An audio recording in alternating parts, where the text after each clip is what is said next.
The afternoon Claire handed him that folded piece of paper, David realized that sometimes the person who knows you're broken is the one waiting in the room where everyone checks in. He was 41, a furniture restoration specialist, and he had been coming to Dr. Brennan's office every Tuesday at 4:30 for the better part of 8 months, ever since his divorce had been finalized. He wasn't broken in the dramatic sense.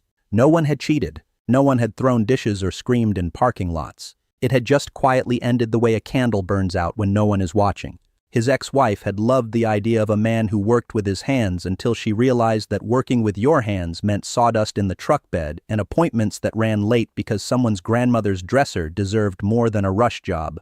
David wasn't bitter, just tired, and he had made peace with the idea that he would probably be tired for a while. Dr. Brennan's office was in one of those converted Victorian houses on Elm Street where every room had been repurposed into something vaguely medical. The waiting room still had crown molding and a fireplace that didn't work, and Claire sat behind a small wooden desk near the door, checking people in, answering phones, and pretending not to notice when someone arrived looking like they had been crying in the car. She was 37, which David knew only because she had mentioned it once when someone left a birthday card on her desk. She had dark hair that she usually kept clipped up in a way that suggested function over style, and she wore cardigans even in summer because the air conditioning in old houses never worked right. David had spoken to her maybe 30 times over 8 months, always the same script. She would smile, tell him to have a seat, and ask if he wanted water. He always said no. She always asked anyway. It was a Tuesday in late September, one of those afternoons where the light comes in gold and low through the windows, and David arrived early because he had finished a job ahead of schedule. Claire looked up when the door chimed,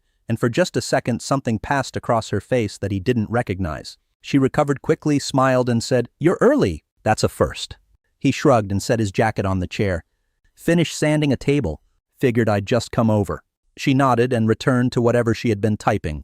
The waiting room was empty except for the two of them. Somewhere deeper in the house, a door closed softly. David sat and picked up a magazine he had already read twice. The silence in the room was the comfortable kind, the kind that happens between people who have shared space long enough that neither one feels the need to fill it. Then Claire stood, walked over, and handed him a folded piece of paper. "I wasn't sure if I should do this," she said quietly, "but I think I'd regret it more if I didn't." She didn't wait for him to open it. She just returned to her desk, sat down, and went back to typing as if nothing had happened. David unfolded the paper. Her phone number was written in blue pen at the top. Below it, in the same handwriting, were 5 words.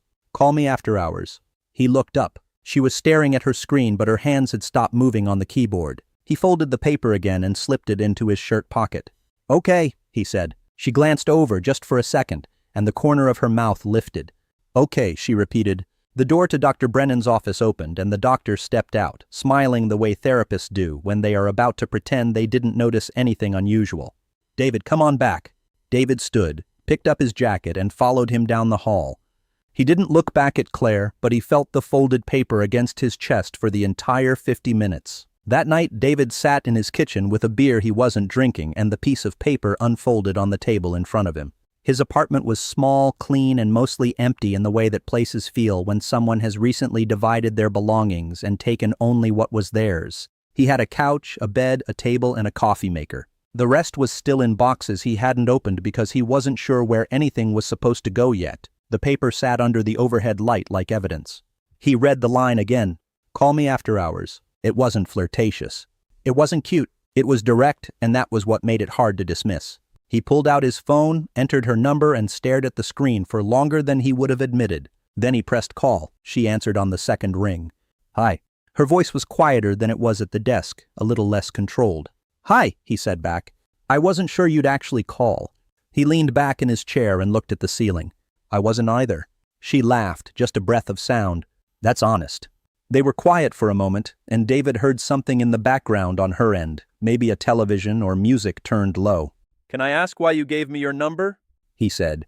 She took a breath before answering. "Because every Tuesday you come in looking like you're holding the world together with duct tape and good intentions, and every Tuesday I watch you leave looking exactly the same, and I thought maybe you could use one conversation that wasn't $50 an hour." David smiled despite himself. "That's a good reason." She paused. "And because you're kind to people who don't expect it. Last month, Mrs. Alvarez dropped her purse in the waiting room, and you picked up every single pill bottle and handed them back to her like it was the most important thing you'd do that day. You didn't make a joke. You didn't rush. You just did it. I noticed. He had forgotten about that entirely. I didn't think anyone saw that. She made a small sound, something between a laugh and a sigh. I see a lot of things. They talked for an hour. She told him that her name was Claire Ashford, that she had moved to town 3 years ago after her engagement fell apart, and that she had taken the receptionist job because it was quiet and didn't ask much of her while she figured out what came next. She said she liked working at Dr. Brennan's office because people came in honest, even if they didn't mean to be, and that honesty was rare outside those walls. David told her about the furniture work, about how he had learned the trade from his grandfather, and how every piece he restored felt like he was keeping something from disappearing. He told her about the divorce, about the apartment with the boxes, and about how strange it felt to be learning how to be alone at 41 when he thought he had already figured out how to be with someone. When they finally hung up, it was past 11, and David's untouched beer had gone warm on the table. He looked at the phone in his hand and realized he was smiling for the first time in weeks that wasn't part of being polite. The following Tuesday, David arrived at 4:30 exactly. Claire looked up when he walked in, and this time the smile she gave him wasn't the professional one she used for everyone else. "Hi," she said. "Hi," he replied. He wanted to say more, but Dr. Brennan's office door was open, and another patient was gathering their things. Claire tilted her head slightly toward the chairs. "Have a seat. I'll let him know you're here." David sat. She stood, walked past him, and as she did, her hand brushed his shoulder for just a second, light and deliberate. It was the smallest gesture, and it felt enormous. After the session, David lingered near the desk while Claire finished a phone call. When she hung up, she looked at him. "Do you have plans tonight?" she asked. He shook his head. "I was going to sand a bookshelf and pretend it's a personality." She smiled.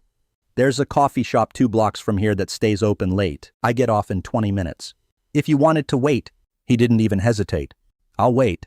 The coffee shop was one of those narrow places with mismatched furniture and chalkboard menus that listed drinks with too many adjectives. They sat in the back corner near a window that overlooked a small courtyard. Claire ordered tea. David ordered coffee he didn't need. They talked the way people do when the first conversation went well and the second one doesn't have to prove anything. She asked about the bookshelf. He asked about her day. She told him about a patient who had called 6 times to confirm an appointment and then didn't show up. He told her about a client who insisted a table leg wasn't wobbly, it was vintage character. They both laughed, and it felt easy. At some point, the conversation shifted. Claire set her mug down and looked at him with an expression he couldn't quite read. "Can I ask you something?" David nodded. "Sure." She hesitated, then went ahead. "Do you think people can tell when someone is paying attention to them, or do you think we just hope they notice?" He thought about it. "I think people know. They just don't always trust it." She smiled, but it was smaller this time. "That's probably true." They stayed until the shop closed, and when they stepped outside, the air had turned cold.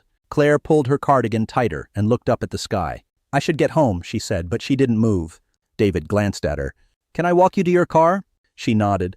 They walked the 2 blocks in silence, the comfortable kind again, and when they reached her car, she turned to face him. "Thank you for tonight," she said. "For waiting. For coming." He put his hands in his pockets. "Thank you for the note." She looked at him for a long moment and then she said something that made his chest tighten. "I gave you my number because I didn't want to be the person who let something pass by just because I was scared." He didn't know what to say to that, so he just nodded. She unlocked her car, paused, and then looked back at him. "Same time next week?" He smiled. "I'll be there." Over the next month, they fell into a rhythm. Tuesday sessions followed by coffee, and then Friday nights at a small diner near her apartment where the waitress knew Claire's order by heart. They talked about everything and nothing. She told him about growing up in Ohio, about her mother who still called every Sunday, and about the ex-fiancé who had left her 3 weeks before the wedding because he decided he wanted something more exciting than what they had. David told her about the marriage that had felt like living in a museum, beautiful but untouchable, and about how strange it was to realize that you could love someone and still be completely wrong for them. One Friday in late October, they were sitting in a booth at the diner when Claire's phone buzzed. She glanced at it, and her expression changed. David noticed immediately. "Everything okay?" She set the phone face down on the table. "It's Nathan. My ex." David waited. She sighed. "He does this every few months. Sends a message saying he's been thinking about me, asks if we can talk, and then disappears again when I don't respond the way he wants." David leaned back. "What does he want you to say?" She shook her head. "That I forgive him. That I understand. That leaving me at the altar was actually some kind of gift." Her voice had an edge to it now. "He wants me to make him feel better about what he did." David looked at her across the table. Do you want to respond? She met his eyes. No, I just want him to stop thinking he's entitled to my time. David nodded. Then don't respond. You don't owe him closure he didn't give you. She blinked, and for a second he thought she might cry, but she didn't. She just reached across the table and took his hand. Thank you, she said quietly. He squeezed her fingers. For what? She smiled, and it was the kind of smile that meant more than the words. For being exactly who you are. The night everything changed was a Tuesday in early November. David had just finished his session and was waiting for Claire to lock up when a man walked into the waiting room like he owned it. He was tall, polished, wearing a coat that probably cost more than David's truck, and he looked at Claire with the kind of familiarity that made David's jaw tighten. Claire, the man said, his voice smooth and practiced. Claire looked up and her entire body went rigid. Nathan, what are you doing here? Nathan smiled, but it didn't reach his eyes. I was in the neighborhood. Thought I'd stop by. We should talk. Claire stood slowly. There's nothing to talk about. Nathan's smile didn't falter. Come on, Claire. Don't be like that. I know I made mistakes, but we were good together. You know, we were... David didn't move from where he was standing near the door, but Nathan's eyes flicked toward him, assessing. Who's this? Nathan asked, his tone shifting just slightly. Claire's voice was steady when she answered. This is David. He's a friend. Nathan's smile turned into something sharper. A friend. Right. David stepped forward, not aggressive, just present. She said there's nothing to talk about. That should be enough for you. Nathan's eyes narrowed. I'm sorry, who are you again? David held his gaze. Someone who knows that when a person says no, you don't get to rewrite it as maybe. Nathan's polished demeanor cracked just a little. This is between me and Claire. David didn't move. And she already answered. Nathan looked at Claire, clearly expecting her to soften, to mediate, to make this easier for him. She didn't. He's right, Nathan. I said no. I've been saying no for 2 years. You showing up here doesn't change that. Nathan's expression hardened. You're really going to choose this over what we had? Claire didn't flinch. I'm choosing me. That's the part you never understood. Nathan stared at her for a long moment, and then he turned and walked out without another word. The door chimed behind him, and the silence that followed was thick. Claire let out a breath she had been holding and sat down at her desk. David walked over and crouched beside her chair. You okay? She nodded, but her hands were shaking slightly. I didn't expect him to actually show up here. David took one of her hands. You handled it. She looked at him, and her eyes were bright. We handled it. That night, they sat in Claire's living room with mugs of tea that neither of them drank. She lived in a small house with a blue front door and a garden she admitted she was terrible at maintaining. The living room had bookshelves that sagged under the weight of too many novels and a couch that looked like it had been loved into submission. Claire sat with her legs tucked under her, and David sat beside her, close enough that their shoulders touched. I'm sorry you had to see that, she said. David shook his head. I'm not. He needed to hear it. She smiled faintly. He's not used to hearing no. They were quiet for a while, and then Claire turned to look at him. Can I ask you something? David nodded. She hesitated, and then she said, Are you trying not to kiss me? The question hung in the air between them, and David felt his heart kick hard against his ribs. He looked at her, at the way her hair had fallen loose from the clip, at the way she was looking at him like she already knew the answer. Yes, he said. She tilted her head. Why? He swallowed. Because I didn't want to assume. Because I didn't want to mess this up. She shifted closer, and her voice dropped to almost a whisper. For the record, I'm not made of glass. He kissed her then, slow and careful, and she leaned into him like she had been waiting for it. When they finally pulled back, she was smiling, and he realized he was too. I should have done that weeks ago, he said. She laughed softly. Probably. But I like that you didn't rush. 6 months later, David stood in Claire's kitchen on a Saturday morning, watching her try to untangle Christmas lights that had been stored badly. She was wearing one of his old shirts and swearing quietly at the knot in her hands, and he thought about the folded piece of paper that had started all of this. It was still in his wallet, creased and faded, because some things were worth keeping. She looked up and caught him staring. What? He smiled. Nothing. Just thinking about how you handed me that note like you were passing state secrets. She grinned. It felt like state secrets. He walked over and took the lights from her hands. Best state secrets I ever got. A year after that, on a Tuesday afternoon in the same waiting room where it had all started, David knelt in front of Claire's desk with a small wooden box he had made himself. Inside was a ring. She said yes before he finished asking, and when Dr. Brennan walked out and saw them, he just smiled and quietly closed his door again. What would you have done if someone you saw every week handed you a note like that, something direct and honest in a place where you least expected it? And have you ever had someone notice the small things about you, the quiet decencies you thought no one saw, and tell you that those things mattered? Tell me your story in the comments. If you like this one, leave a like, subscribe, and I'll see you in the next video.